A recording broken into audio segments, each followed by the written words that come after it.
In this video, we will learn about lists. Lists are standard data types in Python and they are basically of type sequence.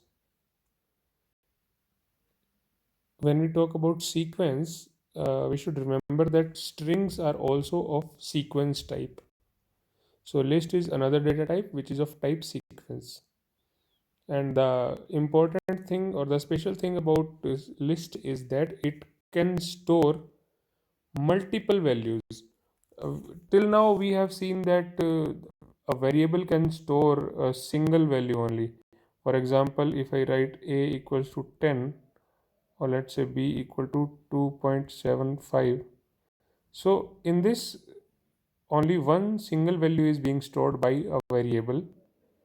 But in case of list, we can store multiple values in a single variable, and that too of multiple types. So that can be the values can be integers, float, strings, boolean, or none as well. And for more details, let us see these examples. So the first one, in this example, we are creating an empty list. So I should just write L equals to this. L is a representative name or a representative variable name for a list. I can use any variable name that is valid according to Python. I can use lst as well. I can use l1, a1, b1, any valid identifier name I can keep. See here, in this example, we have created a list which has three integers 1, 2, 3. Now, this is a list which contains integers. This one, it has three characters stored. This list has three boolean values stored, true, false, and true. This has float values, and this is the example where we see that a list is containing integers, string, float, and boolean, all these types of values within a single variable. So this is the specialty of list.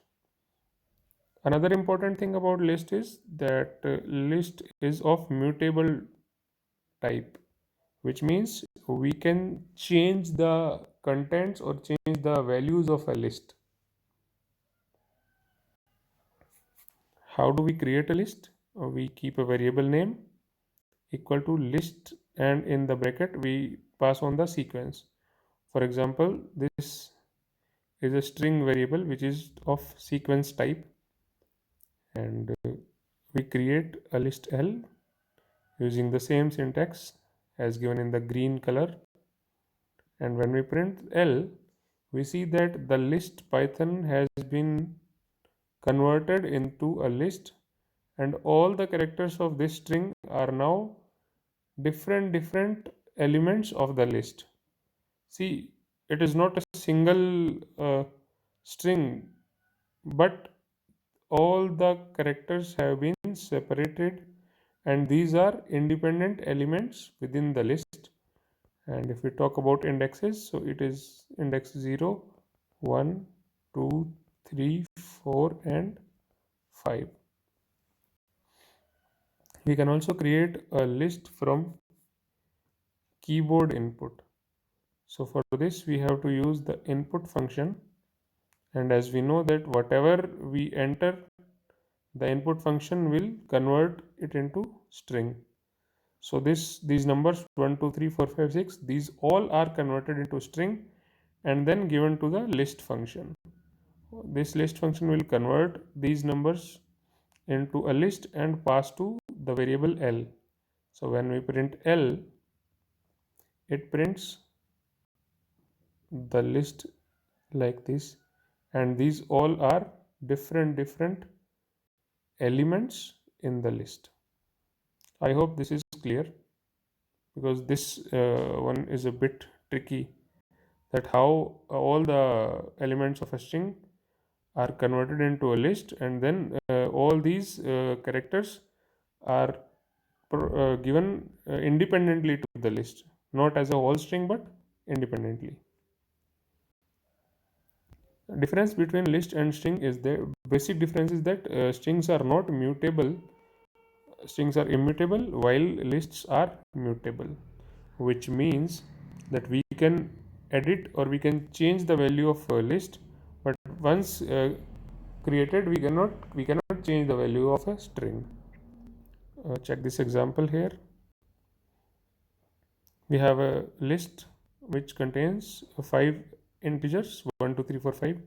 Now I want to change one of the integers at number 3, so I just pass on the index value of the integer or the element which I want to change. So in this case the index are 0 1 2 3 and 4, so I need to change the value at index 2. So I just pass on L2 equals to 20. Now at a place of index 2 a value 20 will be given, and when we print L it shows 1 2 20 4 and 5. And in this process there is no new list created, which means the list which was already created is modified, or in other words I can say that I have updated the list without creating any new list. So that is the basic difference between list and string. Now we'll quickly see some operations which we had already studied in class 11. So traversing means how we access the list one by one. So it is done in the manner same as we were doing in strings. This is a list and we use for loop for this purpose, for iterating this list and accessing the elements of the list one by one. So we took this variable a, so we write for a in L, print a, so this will print the elements of list one by one like this, 1 2 3 4 and 5. Next is concatenation operation or joining. So we can join two lists by using this plus symbol, which is also called concatenation operator. We have two lists L1 and L2. When we print L1 plus L2, it will concatenate L1 and L2 and print this as a combined list. Next is repeating or replicating. So we have a list here containing 3 integers, and when we use the star operator or replication operator and when we use it with the list, it replicates the number of times we ask it to do. So here we are using 3, so the list is replicated 3 times. Slicing list, this is an important topic. So in this syntax is same as we were using for slicing strings. We tell the start index, use colons, and we tell the stop index. And obviously we take into account the start index and stop -1. We take the stop index -1 for the end point of the slice. So in this, check this example. We have this list L here and we want to slice from 3 to 7. So this is 0, 1, 2, 3. So we will begin from 7 and we go up to 7 minus 1, that is 6 only. So 3, 4, 5, 6. This is the part that we want to slice out. So when we print S, it will print 7, 9, 11 and 13. Next, we can add step value also. Suppose we want to create a slice but not continuous slice with some gap, then we should add step value as well. For more clarity, check this example. In this we are having a list L and we are printing the slice which has all the elements from 0 and goes to 10, which means 0 to 9, with a step value of 2. So now every second element will be printed beginning from 0. So first of all, this 1 will be printed. Now after a gap of 2 values, this 3 will be printed. Then again gap of 2, 5, 7 and 9 likewise. So when we print this slice, output will be this 1, 3, 5, 7 and 9. We can also use list slicing for modifying the list, such as we have the list L here and we tell that this slice will be updated by these values. So in this 0 and 1, because the stop value is 2, if we start from 0 and we go up to 1 only.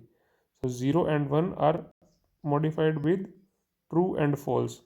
Now the updated list becomes true, false, 3 and 4.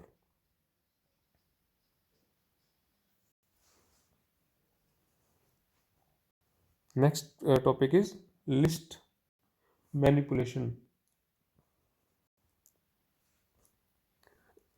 First is adding an element into a list. So for this we use append method. This is a list having 4 elements, and when we use l.append, it adds the new element 5 to the end of the list. So append will always add the new element to the end of the list. This is the output when we print list after appending 5. If we want to update an existing element within the list, I think I have explained it earlier also. So in this case, we are using the index only, and using this index, at that particular index, the new value will be updated. So see, this value has been updated in place of 3. To delete an element, we use del. So check out this example. We have a list and we want to delete the value or the element at index 2. So this is index to 0, 1 and 2. So at this index we have value 3. We just write del, then space, then L, and in the bracket we write the index. For this case it is 2. When we print L, we see that element 3 has been deleted. In case we want to delete multiple element, then we can simply give a slice from starting point to the stop point, and that particular portion of the string will be deleted.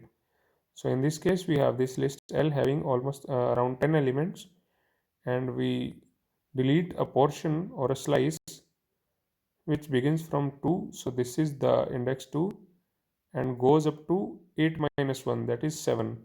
So at 7 we have this value. So these all elements will be deleted, and when we print the L after deletion, it will print 1, 2, 9 and 10 only. If we have to delete the complete list, then we can simply mention the variable name L only. No need to tell the indexes or anything, and the whole list will be deleted. And if we try to print L, then it gives us name error, which means that the list is not available anymore because it has already been deleted. So these are the basics about list, and in the next video we will learn about list functions.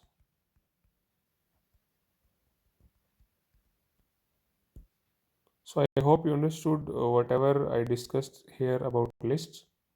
See you in the next video. Thank you for watching.